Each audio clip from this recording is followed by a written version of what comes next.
because most of the officers of NAS are in different meetings where they chair some.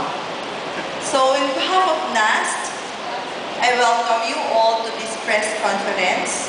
Today's activity is the first of the two-day press conference, which is organized to highlight the papers presented in the annual meeting and of course to highlight our awardees. And as our MC stated, there are different venues where you can interview individually our awardees and our speakers. However, we are requesting you, as I mentioned, not to do it inside the mall. Kasi po, baka pag nag-interview kayo, lumapit din yung iba, hindi na tayo naka-plenary session. Okay? And we are fortunate to have most of the plenary speakers available, so you can interview them, and also the awardees, so you can interview them. If you have any questions, there are NAS staff here, headed by Justin and Linia, and you can ask, coordinate with them for anything.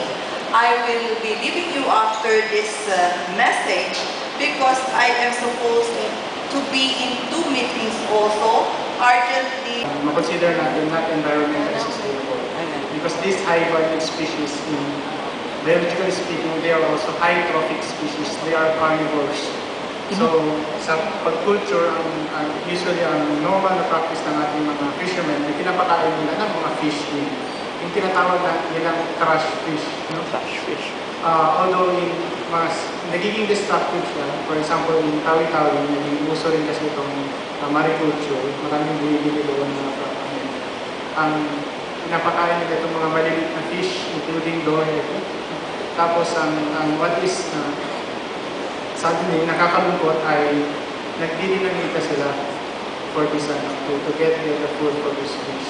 So I think yun ang kailangan natin ma-improve yung ating way of culture para hindi naman ma-compromise ang ating environment.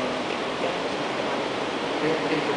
Ano yung mga possible mga fishery products that we can use for export? One is yung tuna mismo. Because although Tawi-Tawi is not known for tuna fishery, but actually many of the tuna that we can see from General Santos are actually from Tawi-Tawi. So maraming mga payaw doon na de-deploy at yung mga may-ari doon, mga fishing boats na pumupunta doon ay yung mga taga General Santos. And then also, which is also a potential na mga commodity ay yung sardines. As we know, Zamboanga is known as the sardine capital of the country. So yung, ang daming sardine cutters doon sa Zamboanga. But ang sardines is not only limited in the Zamboanga area. In fact, marami pagpunta dito toward Tawi-Tawi. So